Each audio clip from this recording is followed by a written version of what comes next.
See, right now, this is a peaceful place, except for me. Okay, all right, it's a very peaceful place. I can nearly prove this is heaven, depending on your state of mind. Almost. But this is a little pocket of world peace right here. We're here in the University of Washington in a beautiful, whizzy little spot, and nobody is shooting at us. There are no drive-bys. It's in 1979, I was diagnosed as, bipolar 1, because I thought I was John the Baptist or something. Talk about full-blown delusion. I've been to pretty much every loony bin in Seattle, evaluation wards, Doctor said, within 10 years, you'll have another manic episode. And almost to the day, like a gypsy curse, there I was again, studying psychology as a, participant.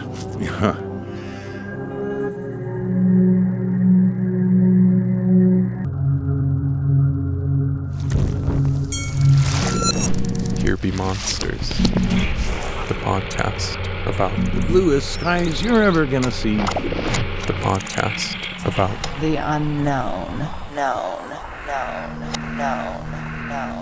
I was Jesus 5 times, Actually, I want to ask you about that. And before we do that, could you introduce yourself? Oh, yes, I'm Terry Sanford Crowley, born 20 May 1955. I'm going to be 59 on May 20th, coming up here. You don't have to have a party or anything. That'll be good. If I make it. Yes, indeed. I hope to live to be an old man. 4th generation Hoquiamite. Hoquiam, Washington. Oh, it's a very simple little town. We don't have drive-bys, or gangs or anything. A lot of mental health people, patients end up in Hoquiam and Aberdeen and Grace Harbor, Why is that? Aberdeen, Hoquiam, well, the low rents and things like that. Like I said, I'm 4th generation Hoquiamite, and my mom, she ran an accounting business. Her doctor used to put her in the hospital every year after income tax season, severely disabled with manic depression.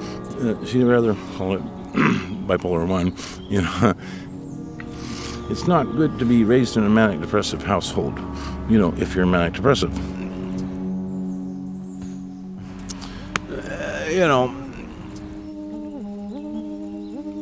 Basically, what makes me crazy? People make me crazy. My friends, when they're dying, makes me crazy. See, I go around telling people, world peace is coming. World peace. Like the Irish say, what does it matter if it's a truth so long as it's a good story? It's one of the warning signs that I start talking about world peace and writing letters to the editor and that sort of thing.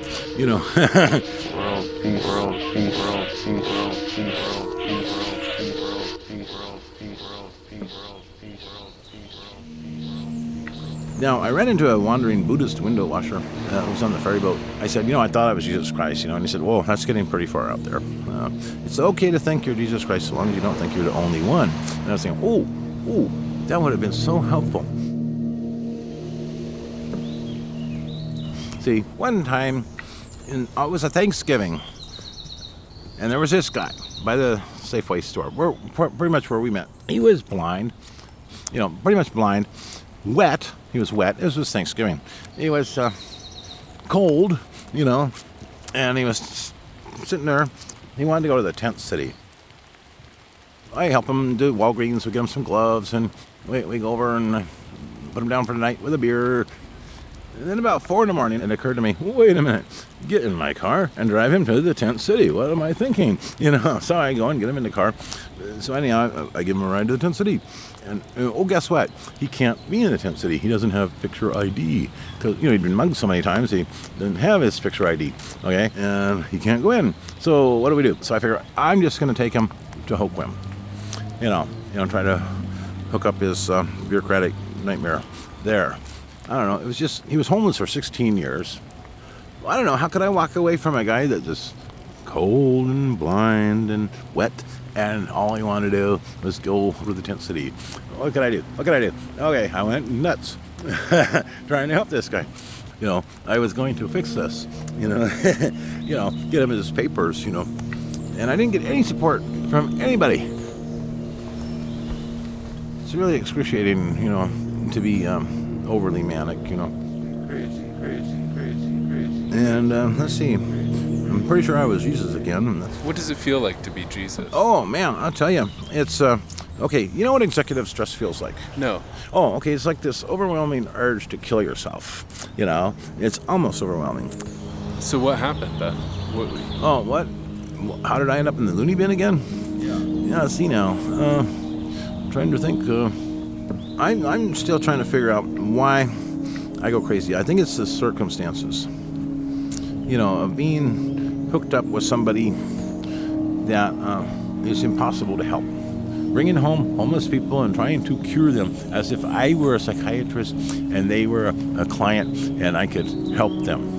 I don't know. We can help each other a little bit, but we can't just cure each other, 100%. It really depends on the individual and their willingness to accept help or help themselves.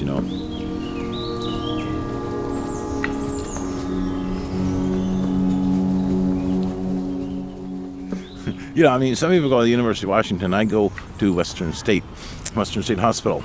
I think it's the best school in the land, really, for psychology. And I've been there 5 times, It's my alma mater. Having been there and come back, I am fluent in the language of crazy.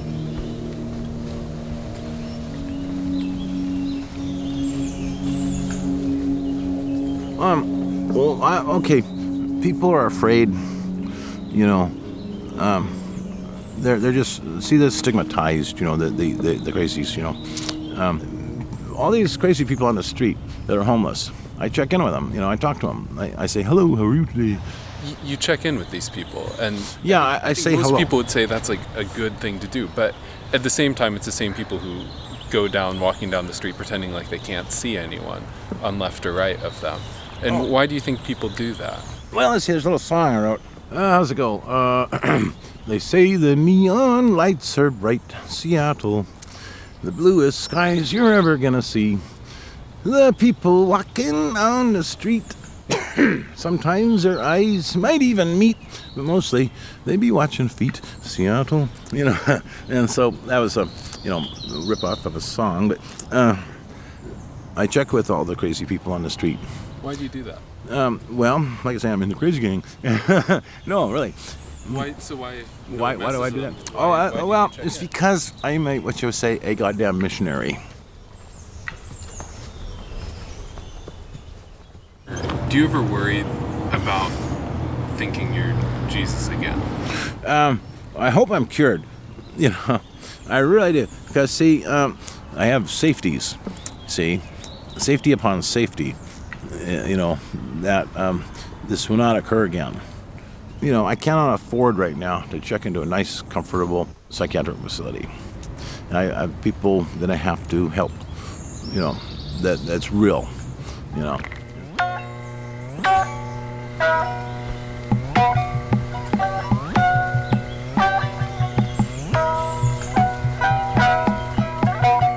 The tangents, we have to connect them back to the, the circle there, these tangential speaking, that if given a long enough time, we can connect all the tangents back. I owe this country money, for one thing. All the medical care I've received, my sister's chemotherapy was $17,000 just for one dose of the medicine. My mom's medical care, I have to get rich and pay my taxes. I owe this country money. I wanted to get a job, if I ever get a job, working at Western State Hospital, behind the counter, because I know the language so well, and I can talk to crazy people, like myself. Like I said, both my parents were twice at Western State Hospital. Oh, my ride's here. I gotta go. This is my ride. I keep telling the police, this is not a taxi. Oh, wait a minute, that might be an ambulance. I think that's an ambulance.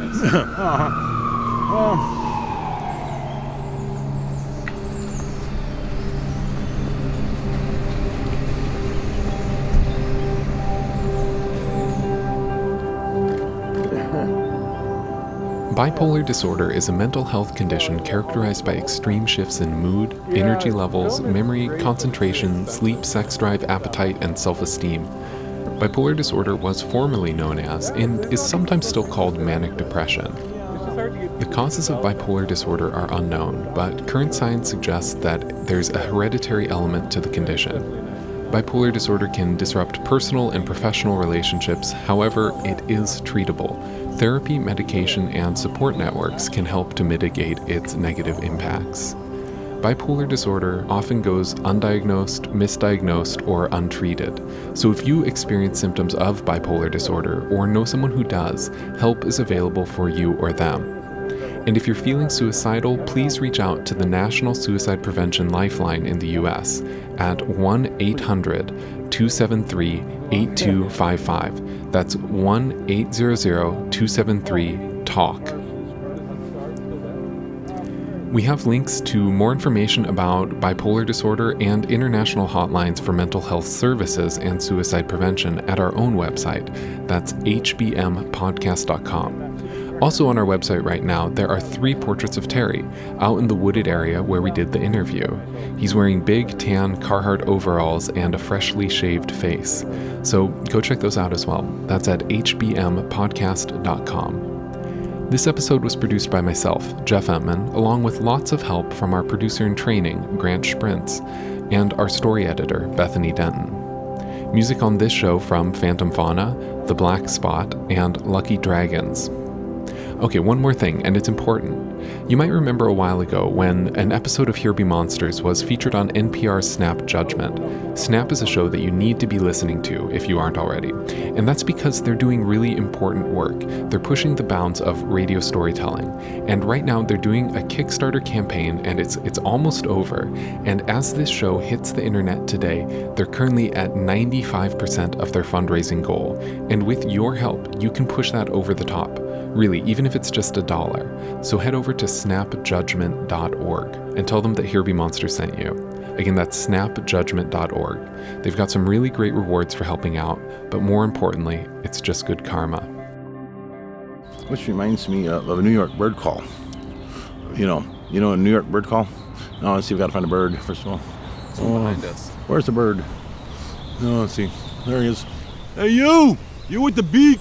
Beak face! Hey!